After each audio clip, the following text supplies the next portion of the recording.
Good morning, everyone, or good afternoon. We are your hosts today. My name is Allie, and then I have my counterpart, Peter Spalding. He'll be leading the webinar today, and we both work on different aspects of Supplier Wiki when it comes to researching the content that we've put together, writing some of the articles, helping edit ebooks so that suppliers like you have free educational content. So we're really passionate about this, and one of Peter's favorite topics is actually SQEP. So excited to hear him talk about that today. All right, so we've got a packed agenda for this morning. First thing we're going to do is just give a quick intro on what SQEP is.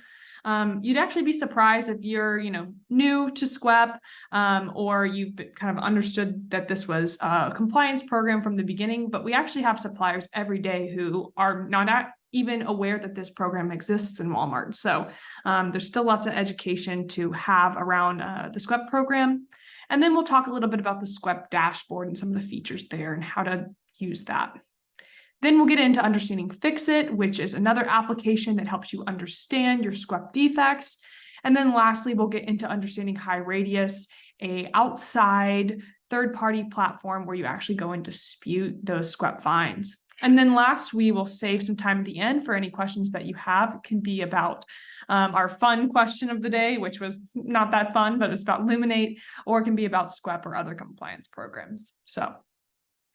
And then with that, we always get a couple different questions. The first being, will you get a copy of today's slide deck? Yes, we always send a recording to your inbox along with a copy of the slide deck in PDF format, and that should be in your inbox in about 3 to 4 business days.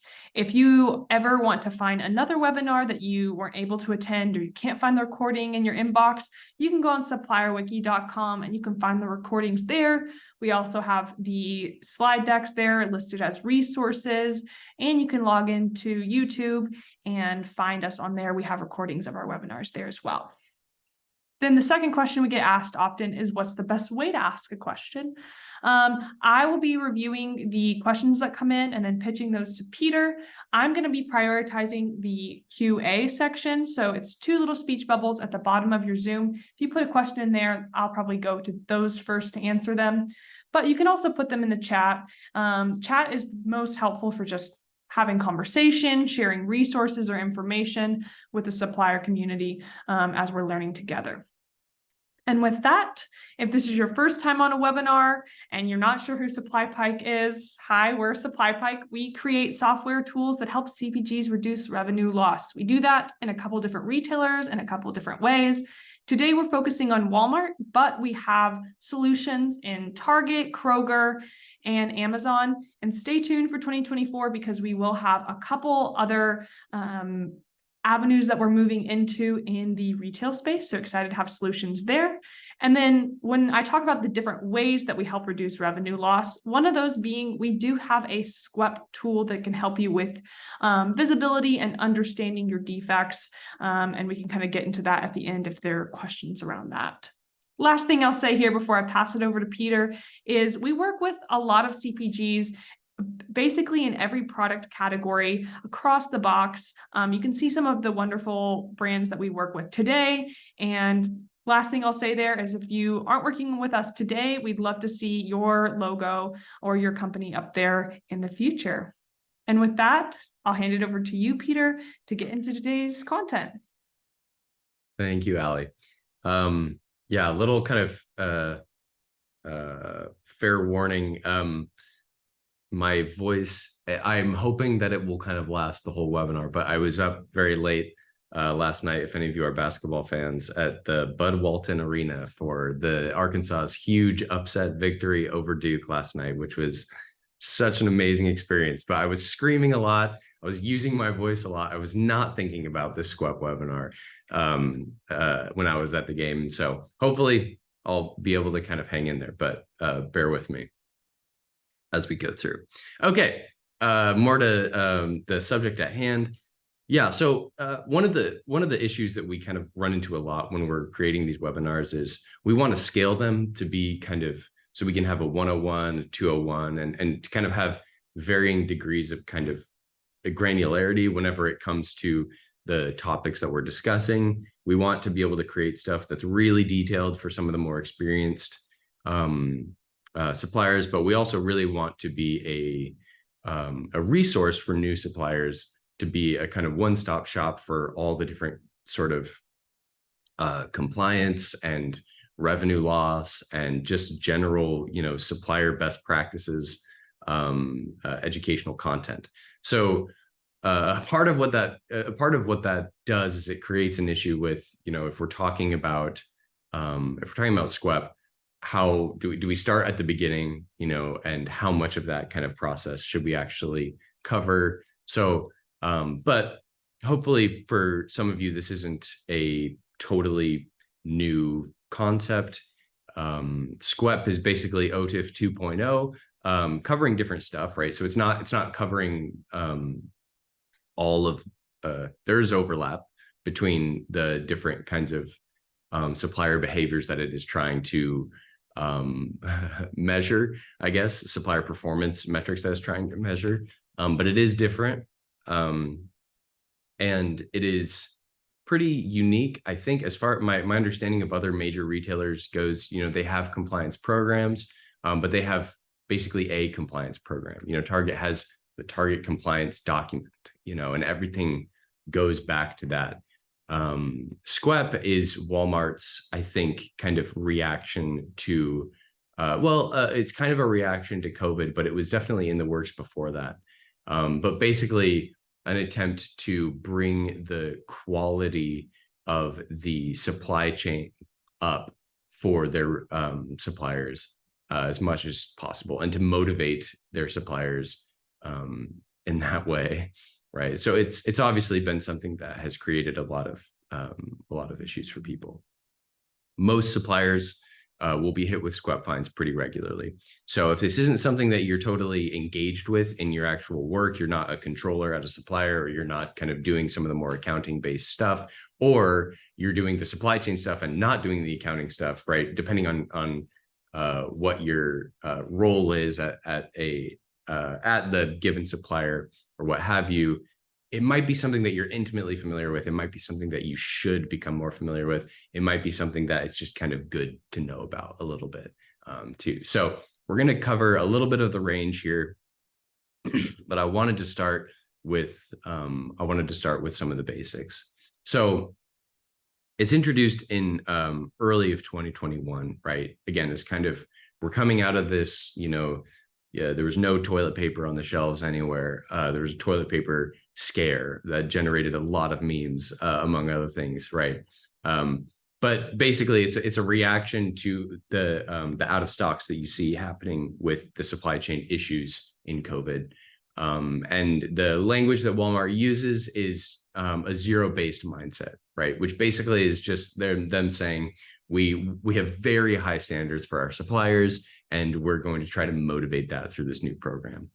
So basically, it's broken down into three phases, which we have listed down here. The first phase was measuring and trying to measure PO accuracy for suppliers.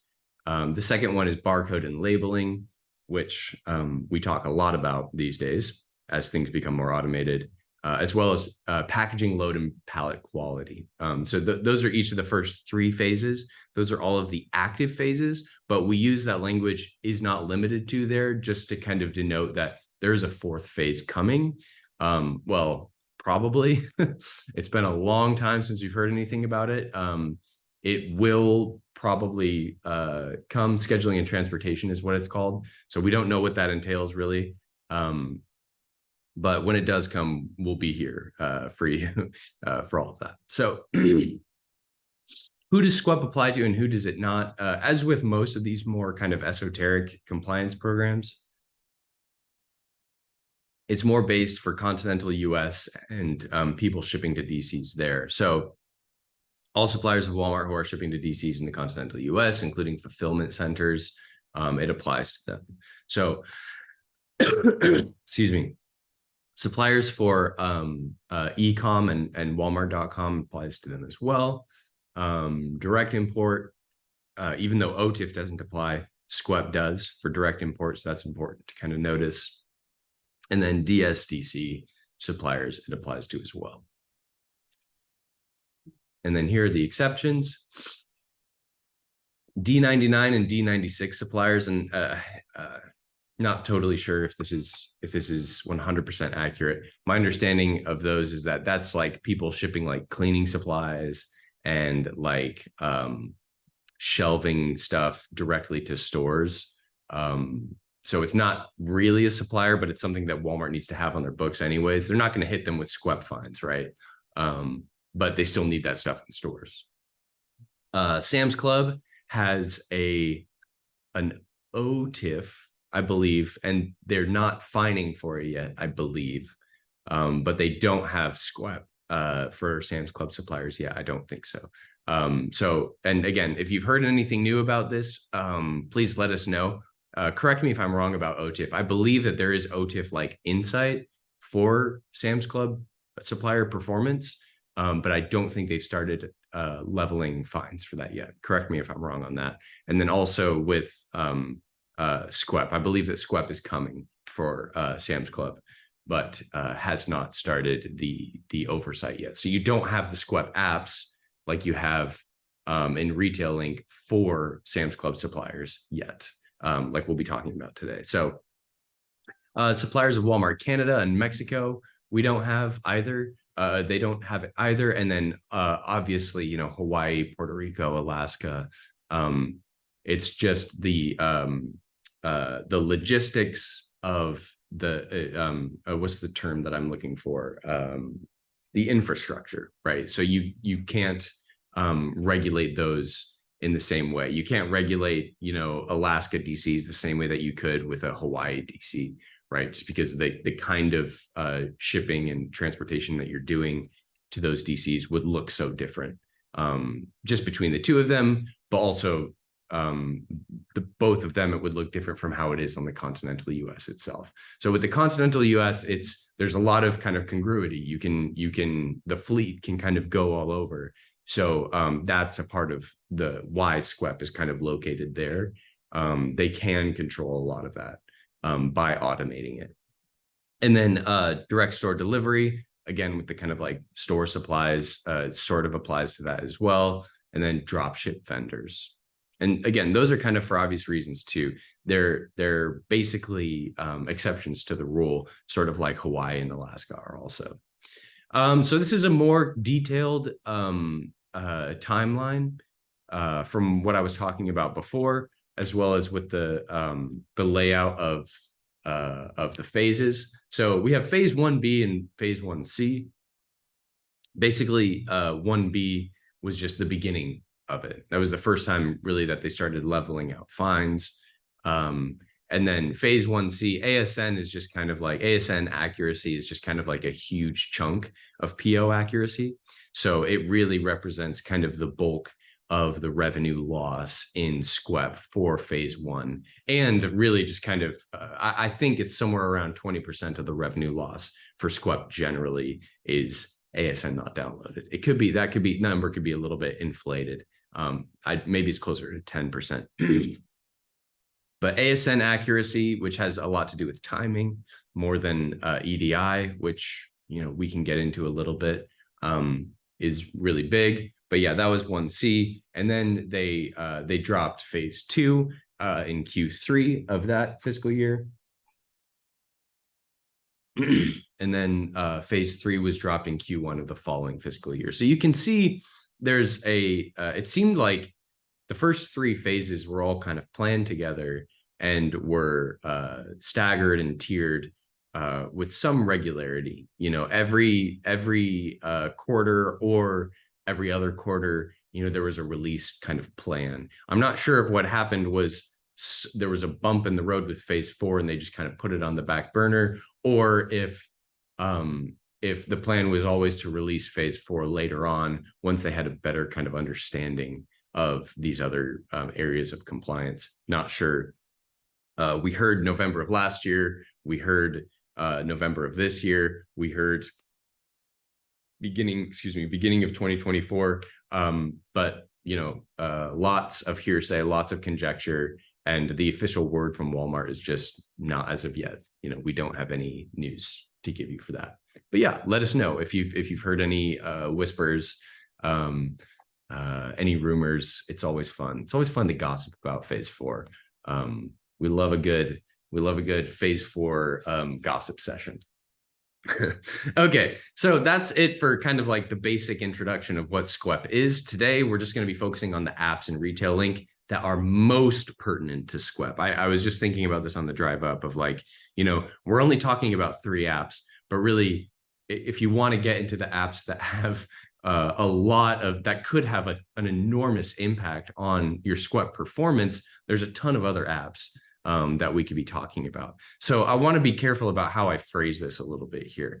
What we're talking about is the SQEP apps that are best for tracking performance and that are best for kind of dealing with SQEP fines, right? But apps like Item 360 or Nova are super important, and having good kind of quality functionality in those apps is, you could argue, more important for your SQEP performance than the SQEP dashboard is, right? The SQEP dashboard is just really helpful for tracking that performance. So take this with a grain of salt. What we're really talking about is SQEP oversight, right? So this is some of you who are more like controllers, people who are maybe more the accounting side of things. Like, we have to report on revenue loss due to compliance or to deductions in Walmart.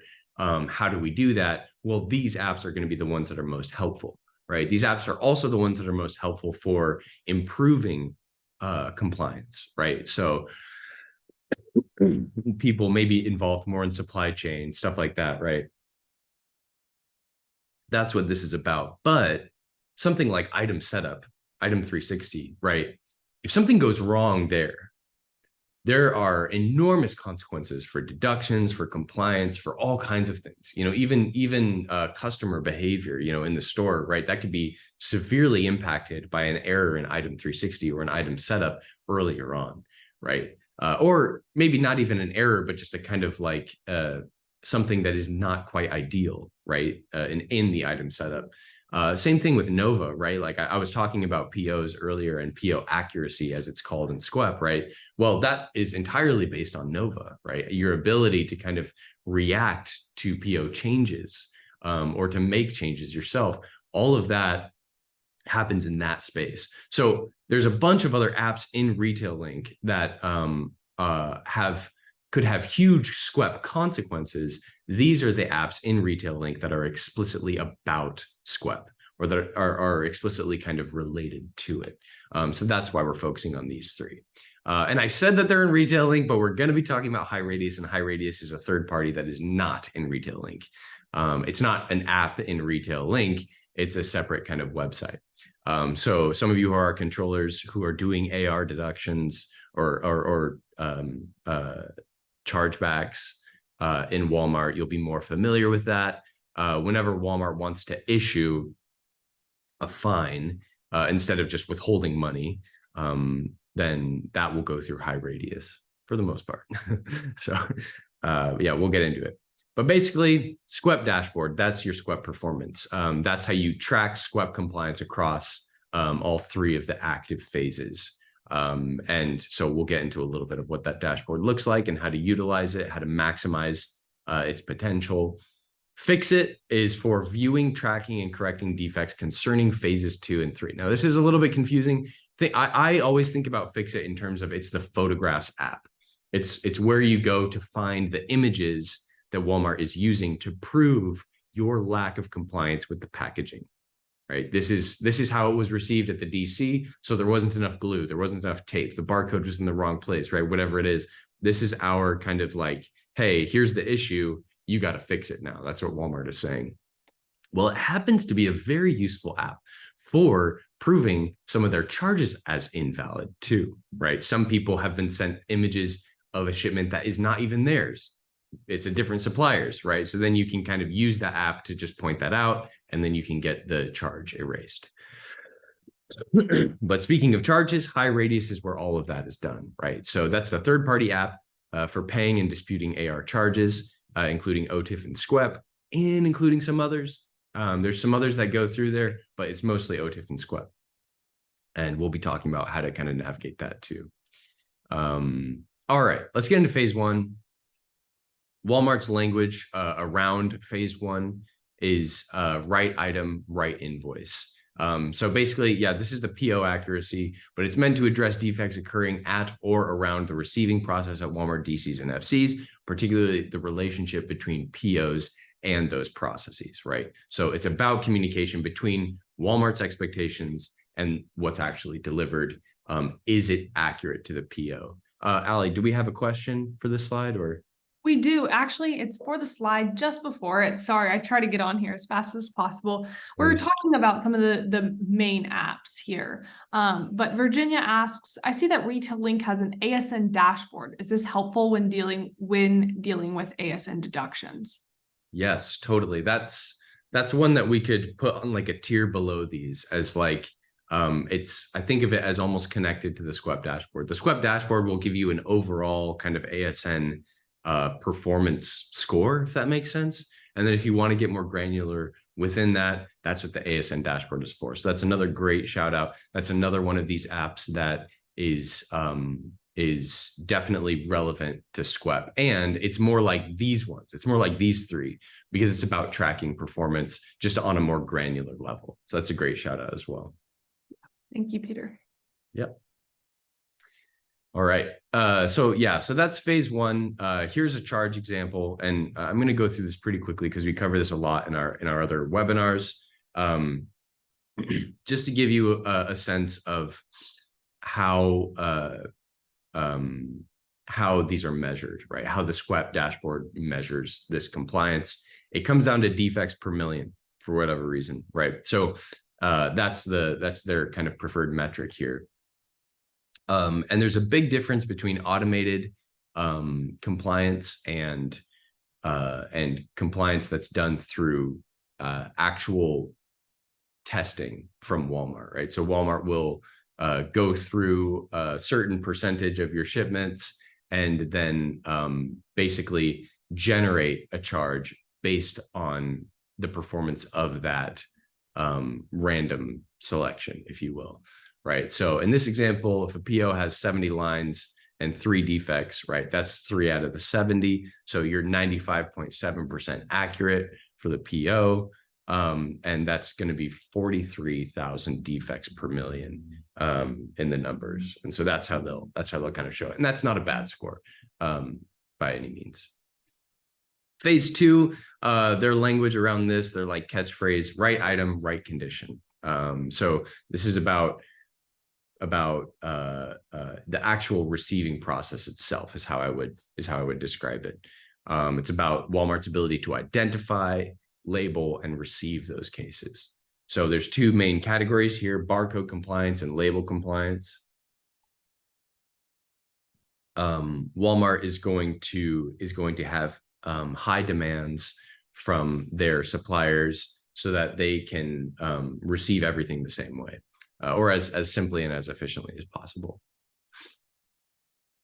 So here's an example of how those charges are calculated. If there's 12 cases that are inspected, right? So this is the difference. You have automation over here and you have inspection. Those are the 2 ways that these fines are generated.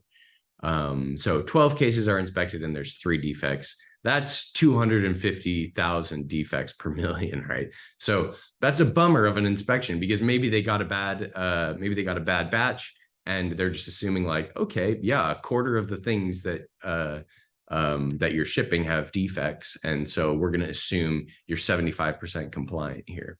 So that's not a good example. That's not ideal. Phase 3, or in that example, right? In phase 3. It's broken down into packaging, pallet, and load quality compliance. So this is more about the integrity of the shipment itself, how it's showing up in the truck, how it's getting there.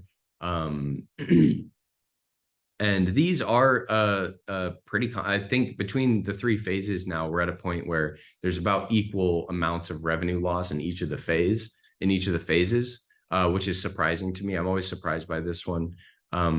Because I'd imagine that these are my ignorance of the supply chain process and of logistics probably makes me believe that these are issues that can be fixed pretty easily. But yeah, so it's still a kind of recurring issue. Packaging not being up to snuff, up to Walmart's kind of standards, pallet issues, and load quality compliance. I think one thing I want to mention too, kind of, is that our catchphrase at SupplyPike is get paid and get better, right? So we want you to win back the stuff from invalid deductions, right? No one should have to deal with invalid deductions. We could help you with that, whatever, right? That's pretty straightforward. Excuse me. The get better part is what's a little bit more complicated. And when it comes to SQEP, we recommend really starting with get better. It's much easier to just avoid these fines than to try to win back the invalid fines. AP deductions, it's a different issue. You have shipping document integration. You can just kind of slap those onto an invalid deduction and you can win the money back, right? We've seen that. We've seen success there. With the SQEP charges, it's not necessarily that they're always more accurate, but there is a very real sense in which you can make it as easy as possible for Walmart to receive these, right? And avoid the fines and get better kind of from the beginning, if that makes sense. So I'm saying that, it should be so easy to do this. It's really not, right? But as a supplier, as an organization, a CPG supplier grows in their Walmart business, right? More of an awareness across the teams about what these are, who they affect, how these processes can actually be fixed across teams. That can really be a miracle worker, I think, in the long run. And we have seen some people just kind of, as they get more insight, more oversight and insight into these individual problems, can grow to become more compliant with this stuff. It sometimes feels daunting and impossible. 333,000 defects per million is a ton, right? It's this daunting thing, but yeah. So, okay, let's get into the SQEP dashboard. As I tend to do, I've been long-winded at the beginning. So here's your SQEP dashboard. Here's what it looks like. And you've got things broken down basically by their phases. Their case compliance and load compliance, those are both phase 2. They're kind of separated here, but they're the same phase. Pallet and load, excuse me, pallet and load is phase 3, I believe. Case compliance is their language for phase 2, and PO line accuracy is their language for phase 1. And as you can see in this example, you've got a pretty typical example. You got a lot of ASN not downloaded charges. See there, it's 93.75%. That may seem dramatic. That's telling you the total number of fines, I believe. That's what's going on there. So that's a ton of fines, but those fines aren't always as expensive as some of the other ones are. And we talk a lot about overages there, right? Overage is a very common second place fine in phase 1. So this is PO line accuracy, right? In PO line accuracy, there's 2 major defects that we see all the time and that cause people a lot of revenue loss. The first one, ASN not downloaded. The second one, overages. But it's hard for us to say ASN not downloaded is actually more devastating than overages are. It's really difficult for us to say that because if you've been in any of our overage webinars, you know that overages are usually connected to a shortage somewhere else. And sometimes it's a double loss because not only is Walmart over receiving your product, right? They're not going to pay you for the stuff that they over receive, even though they're still going to use it. And they're going to hit you with a fine on top of that. And possibly it's a shortage deduction at a different DC where they were expecting that shipment, right? So it could be one single receiving error on Walmart's part where they think it's going to different places, and it could result in basically 3 different forms of revenue loss that are all just devastating in different ways and that are spread out across the supplier, right? accounting is maybe hopefully seeing all of it, right? But supply chain is seeing something else. Sales is seeing something else, right? So how do you kind of unite all those people? Anyways, that's getting a little bit into the weeds. But don't be deceived by that 93%. That could be a ton of fines, but it might not be a ton of revenue loss. So that's something you got to be constantly kind of checking back on. Okay, so here, one helpful tool in this dashboard, you can see performance based off of invoice charges and projected charges out to a certain point. So that's helpful for understanding too, tracking performance. Talked a little bit about phase one already.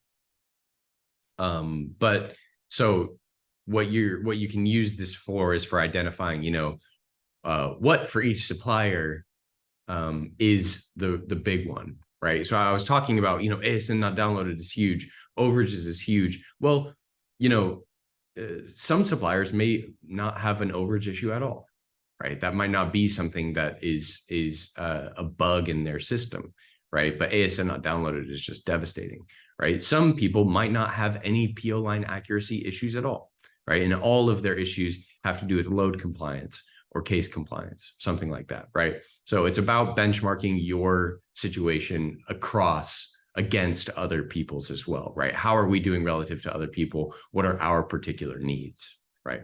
So that's kind of the spirit of what's going on there.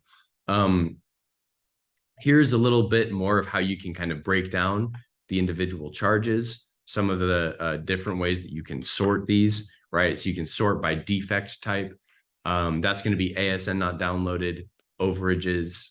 I'm trying to think of more phase one defects, and nothing's really coming to mind.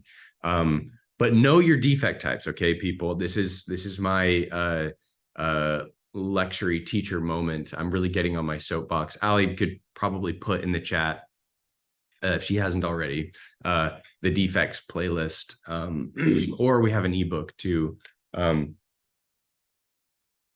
Know your defects and which phase they're related to, because yeah, it's important. So, but yeah, you can break it down by the 9-digit categorization. You can break it down by department, PO number, network, etc. For phase two, you see a lot of missing barcode, incorrect barcode. Those are two of your most common that you'll see. That's going to be happening within case compliance. And you've got a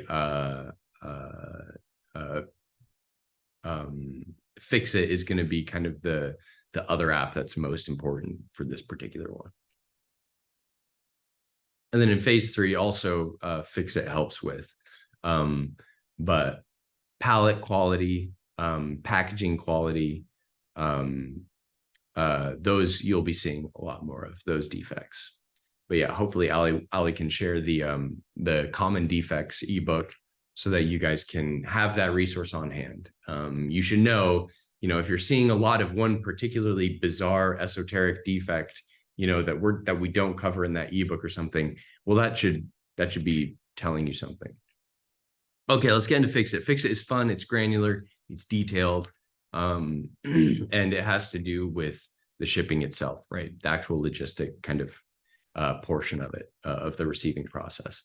So as mentioned before, this is for phases 2 and 3. This doesn't apply to PO line accuracy because that's an EDI thing. That's kind of happening in the ether. That's between ASNs, POs, and the different expectations that Walmart and suppliers have, as well as the locations, right? This is the actual physical stuff. So a big thing in Fix It, right? The whole name of the app is screaming this. It's about corrective action. Excuse me. Walmart wants to know how suppliers are going to avoid these issues in the future. So that's something that happens with each fine that has to be kind of included in there. But you can click on the individual ticket itself, which is based off of the individual charge. So the main kind of violations that we see, these are the defects, the sub defects for barcodes, is wrong format, incorrect quantity, and wrong location. So we see these pretty often. It'll be really helpful to kind of study these to know what these are in that ebook if you're seeing a lot of these. Here's a little bit of what it looks like. You can click on the individual line. You can select multiple ones at the same time. The statuses there are really important. Is this awaiting corrective action, or is it in the Walmart phase, the Walmart research phase, or whatever that language is there? Here's what that language is. You have awaiting corrective action whenever it's assigned to the supplier, right? We need you to supply more information. Corrective action submitted is the language that they'll use. So, okay, we submitted this corrective action. And sometimes, I mean, the language there is saying, what are you, supplier, going to do to make sure that this doesn't happen again? Sometimes what's really going on there is the corrective action is Walmart's, right? You sent us the wrong thing. This picture isn't actually this defect, right? So that knife kind of cuts both ways. Sometimes a supplier needs clarification. We'll be talking a little bit more about that in a little bit. And then in which case, Walmart is also the assigned group for that one. And then clarification is provided. That's Walmart pushing it back, and then it's closed. So pretty standard there. Okay. So this is our most important tip that we can give for the Fix-It app. This is something that we got from Ken Letry, who we flew him out to kind of give a talk. More than a year ago now, I think it was more than a year ago.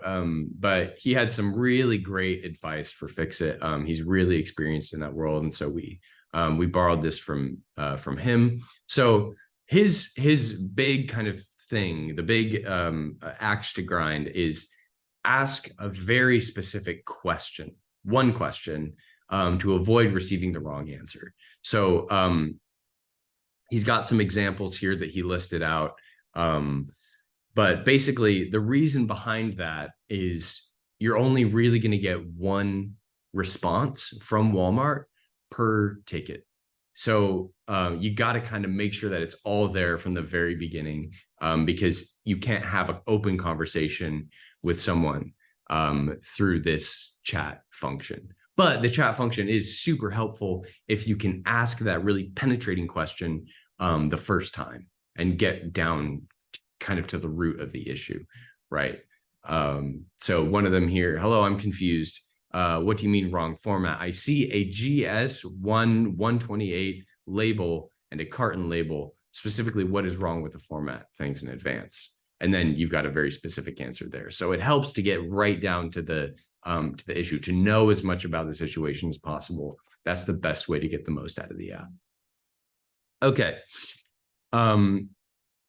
Reassigning a ticket back to Walmart in Fix-It has worked for some as an informal dispute in the case of an error on Walmart's end. So this is something that I've kind of hinted at before. Fix-It is not a disputes portal. That's high radius. So you're not officially making disputes, but you can kind of get the fine to go away, not by disputing, but by pointing out certain errors once you get down to that level of detail. Does that make sense? So that's my recommendation for Fix-It, is to think of it as like, you can go here and get this thing to go away by pointing out the error on Walmart's end earlier on. But again, what kind of luxuries do you have as a compliance team? Do you have the capacity to be in Fix-It every day and to be checking up on these all the time? If you do, then that's great. Then you can always kind of be monitoring them and doing the validity checks on your own. Of course, we are partial to SupplyPike software for helping with that, et cetera, but we won't be going there today. I will control myself. Okay. As already mentioned, High Radius is not in Retail Link. It is its own kind of separate platform. I believe you get access to it through your buyer, but I could be wrong about that. Allie, I think, knows more about that, can speak to that if that's an issue for you guys, if you're wondering about how to get in to High Radius. But to dispute phase 2 and 3 fines and high radius, here's the list, right, of things that you'll probably need. Now, again, this depends on the sub defect. So it depends on the defect type. But here's some of the stuff that we see kind of most that are most commonly needed. And I want to emphasize again, we talk about disputing a lot because we got our start from the AP deduction space. In the AP deduction space, disputing is essential. There's a huge portion of money that you are just going to win back by disputing all of these shortages and whatever, right? Because there's a lot that's going on, and Walmart levels a lot of invalid fines. We don't know enough. I don't think we have a large enough body of research to be able to say for sure whether the SQEP fines, whether the OTIF fines are really functioning in the same way. All that we've seen is that disputes are not as successful, right, in OTIF and SQEP. That's all that we can really say as of now. And by we, I mean SupplyPike. So that's our kind of like limited range of knowledge. People actually in the trenches doing these kinds of disputes, stick to your guns, and for sure that's kind of your prerogative. I don't mean to kind of be advising one way or another on that. What our research has shown is just that the best way to kind of win back revenue is to kind of avoid the whole thing to begin with, which just it's difficult. It sucks to hear. But if you're going to be disputing, and some disputes are won, here's some of the most important information. And again, you'll be getting the slide deck, so don't worry if you didn't get to write it all down. And this will be up on YouTube too. So what are some kind of supplemental details that are helpful? Again, this is different from an invalid shortage. An invalid shortage, all that you have to do is to say, hey, look, the POD shows that it was received in full. Okay, so there's no shortage. And then you can give that to Walmart, and Walmart, to their credit, is usually very good at paying them back. Not necessarily on time, especially lately. But that's the difference here, right? There isn't a kind of magic shipping document that you can throw on the table and say, objectively, this ASN was downloaded, right? There is a kind of EDI technicality there, but we won't get into all of that. So it's harder to. There's more that you have to provide. And it also doesn't help that this is just a younger program. So we're all kind of learning as we go, right? Walmart isn't even sure what SQEP is, what they want SQEP to be in the future, right? Anyways, well, that's kind of conjecture too. So what supplemental details can be helpful for this? Pictures from Fix-It, I want to call out. That's a big one. You can sometimes those can be very helpful. Relevant shipping documents, ASNs, stuff from DSS or NOVA, that can all be really helpful.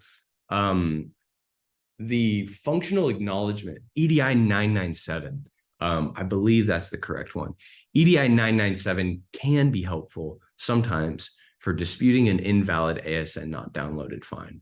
So I'm just kind of throwing that out here now as a little helpful thing. Most of the time, though, what we see with ASN not downloaded fines is that it's an issue of timing. It's about when the ASN is sent and when it is received by Walmart.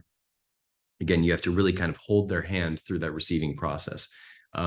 Make it as impossible to misunderstand as possible. But yeah, again, we're getting into the weeds with that, and I've got to zoom out a little bit. Timeliness is always better. That's basically just kind of what I'm trying to communicate there. It's all about timing. And then know the best way to dispute for each type of fine, right? So again, study those defects. Suppliers have won some overage, or let me say it this way. Overages are interesting. Sometimes you can invoice Walmart for the overage products, for what the extra stuff that you sent Walmart. We've seen people have success with that. Some suppliers have won overage disputes by proving their trucks were completely full, right? That's kind of, the language there is kind of trickily worded, right?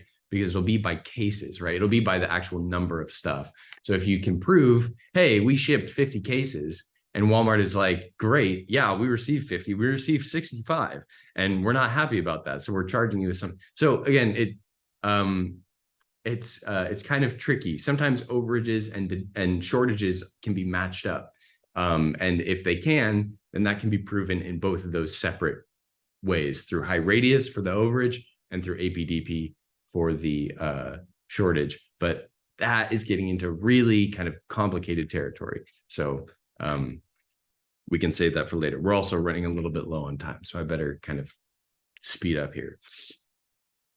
For packaging related fines, we've covered this already. It's the fix-it images. Those are what's key.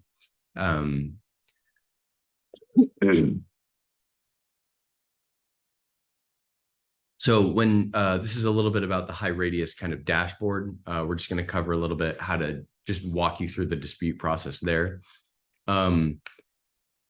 Bills that have not been paid off or matched with the transactions are open bills. That's the difference between open and closed bills. After matching, those bills are marked as closed. What that does not mean is that closed bills can't be disputed. You can dispute both. So there's a little bit of confusion about that. We wanted to clear up here too. Both can be disputed. So how do you do it? You can select more than one, but you select the box, select the charge that you would like to dispute by clicking the box there. In this example, we're in open bills. And then you fill in the information for dispute reason, amount to be disputed, comments if applicable. And again, in SQEP, it's almost always applicable. It's better to over communicate than to under communicate, though it's not a guarantee that it'll be taken into consideration. And then attachment for relevant documents. So yeah, it's important to save that. That'll submit it. And then you can check up on it under the disputes tab. So that's all pretty straightforward. And it's important to follow up on them, as we talked about. It's important to know your statuses, know whenever something is given to Walmart, whenever it's your responsibility, and back and et cetera. Know that ping pong game pretty well, and then know how to do what I call triage, know how to prioritize certain charges over others. But yeah, I've referenced this already. When it comes to Walmart, yeah, there's OTIF and there's SQEP. You know, there's compliance and there's AP deductions. There's other programs that are fees based that aren't performance based. Excuse me. But these things can add up. So there could be one error on one supplier error, let's say, the ASN isn't sent on time, that can create a kind of snowball effect of revenue loss, where it's hitting these separate compliance teams. They're not talking to each other, so they're not gonna do their best to communicate with each other to make sure, okay, supplier A had a shortage here and an overage here. No, when in doubt, they're just gonna be like, bam, bam, we're gonna do the double and net that extra charge, right? So what needs to happen instead is these CPGs, these suppliers, ideally, you know, they can have that communication across teams. You know, they can have that unity or the oversight at an executive level or whatever it is, right? However you want to go about doing that. You can have those people that are crossing those teams to say, look, here's the individual invoice for a charge, right? Let's track it. And let's do root cause analysis to be able to get to the bottom of the issue. And then from there, discover all of the many different forms of revenue loss that were happening as a result of that one particular thing, right? But again, it could be one particular receiving error on Walmart's end that results in 3, 4, 5 different kinds of revenue loss. So yeah, I don't want to get on my soapbox again too much. But yeah, they can stack. And then also, yeah, TBD on phase 4. We, of course, will be covering it, but just the nature of how we do things, you know, Walmart will announce phase 4 probably at some point, hopefully sometime before it's actually launched. Walmart isn't famous for giving people a ton of time to adapt, especially to things that are involving revenue loss.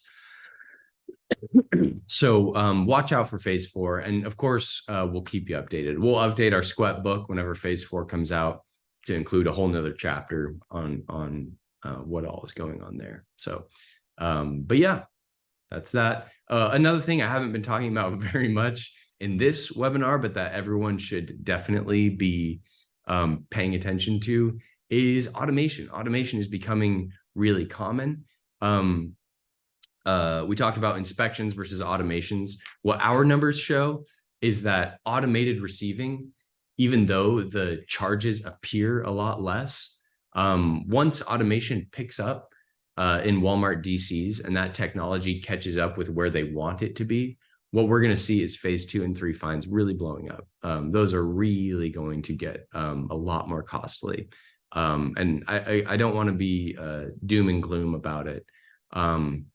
But it's something just to keep an eye on. Inspection, in the inspection example that we used, there was a really devastating example of, 3 out of 12 cases were bad. So we're going to project that across millions, right? What we've seen in our research is just that automation tends to be more devastating. So keep an eye out for that. And then, yeah, this stuff we include at the very end, and we'll throw it in just kind of as a last ditch effort. We don't see a ton of success with these emails and with these support centers, just like is kind of typical, I think, for Walmart. Walmart is huge. You may have more success communicating with your buyer. But yeah, these we want to include here anyways, just as kind of regular resources. It's worth trying out. Everything is worth trying out. All right, Allie, you have some questions. Yes, so little time, so many questions. I wanted to get into these. Thank you, Peter, for getting us through that content. That was great. First off, I wanted to share a tip that Virginia shared. She mentioned that you cannot use commas when entering notes in high radius. So just wanted to call that out. We love all the little formatting things that come with the different applications. So thank you, Virginia, for sharing that. And I encourage anyone to share best practices kind of as we're closing out today. Share those in the chat so we can all see those. Julie asks, how long do you have to dispute in high radius? That's a great question. I don't know if I know. I'm thinking of the 2-year thing for AP deductions, and I'm just not thinking of is it 9 months, or am I getting that number from somewhere else? Unfortunately, it's based on the billing cycle. So similar to your OTIF fines, you will have a billing cycle released, and then you have a window to actually dispute those.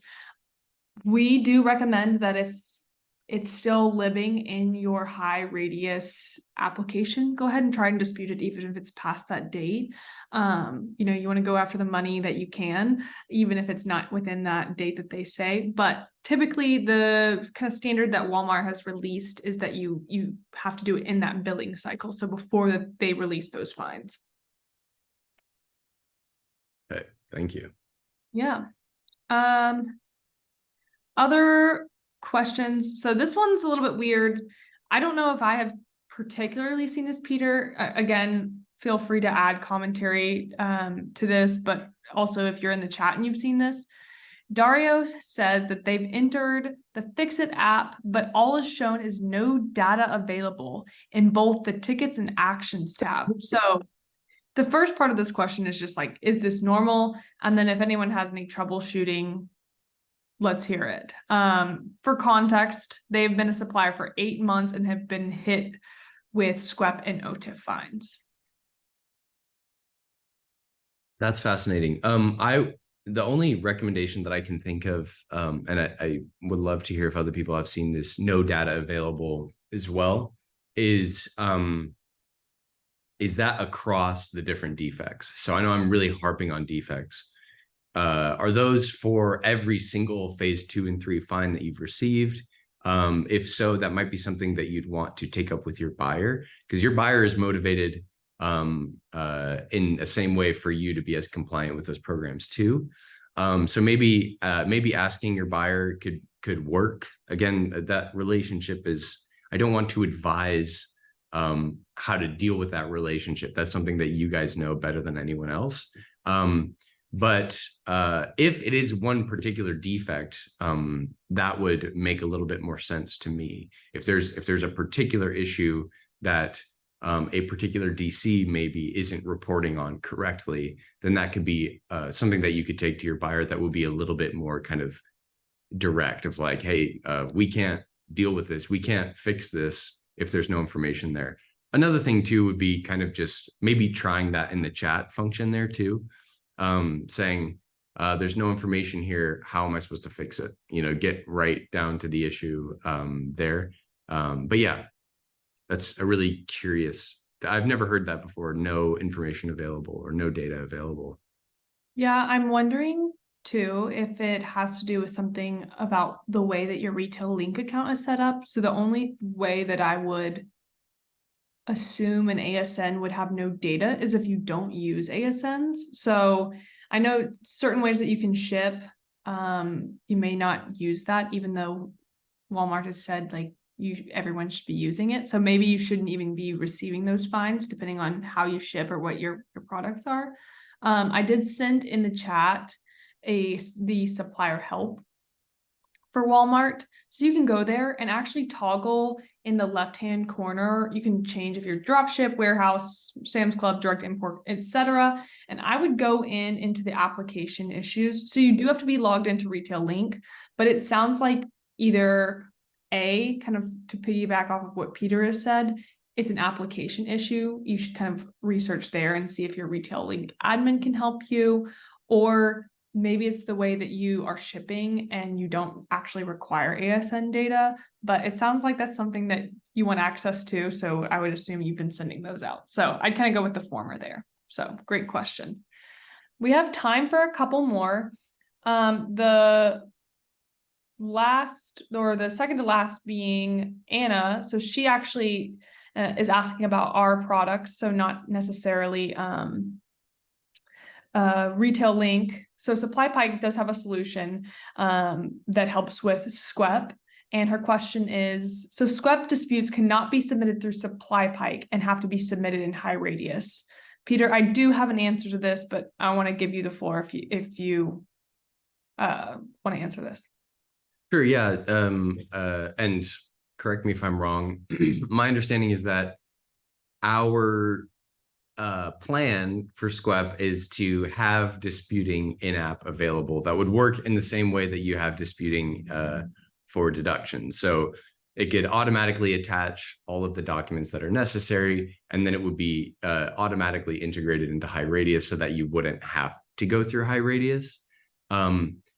But the issue is, and I do just want to kind of, we talked about like commenting being really important, right? Like with SQEP, there's a lot of information. It's not like the shipping documents integration works like a dream for AP deductions, where it's all going to kind of be integrated totally, and we can prove to Walmart in their own terms, in their own language, that a shortage is invalid, and then that can get paid back.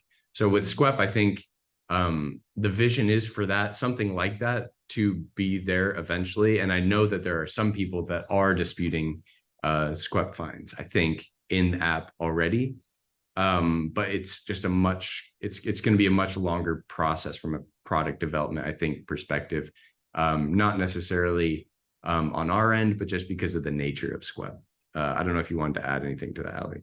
Yeah, I wanted, back to like a couple of slides ago, I would say yes and no to this question. The first being, we do have applications that help dispute OTIF fines and deductions, and there's a lot of overlap with SQEP. So you can kind of start there, see if it's on the same PO or line item, and you can use that documentation to then apply to your SQEP fines. So that is one part. We also have added overages. That's another application that you can have access to in the features that we're building out. Or if you are a current customer, I would say reach out to your CSM, your customer success manager. They can help help you understand best practices, how to use the applications, or if there's other features that will kind of solve your problem and where those are in the timeline or if they're ready to go. And then if you're interested in the product in general, we'd be happy to set you up on a demo to see kind of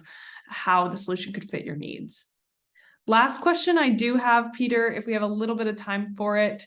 If you're hopping off, we totally understand. These are our emails. I want to try and get to as many questions as I can. I know we're going over time here, but Andy asked, is there training in retail link for Fix-It? I noticed the provide action area and they provide the opportunity for document upload, but it doesn't say what types or format.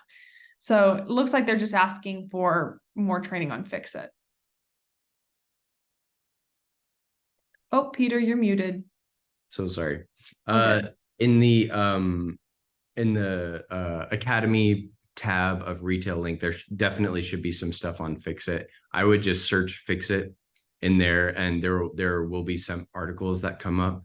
But I think that the level of detail that you're looking for is something that might not be there. So that, I think, is something I would recommend. Our Ken Letry YouTube video we could put in there. He came out and just had it was a longer presentation. We had more time to kind of just sit and talk through a lot of it, and he put a lot of emphasis on Fix-It. So that, I think, is more the kind of it will be more of a detailed kind of training on Fix-It itself than this is, or than anything else that we have in our webinars is so far. But definitely I'd go to Retail Link to the Academy tab and search just Fix-It as they spell it in their weird way. And you should be able to find some stuff. But yeah, I'd imagine you could exhaust it pretty easily, and it might not be as detailed as what you're looking for. So sorry if that's not more helpful.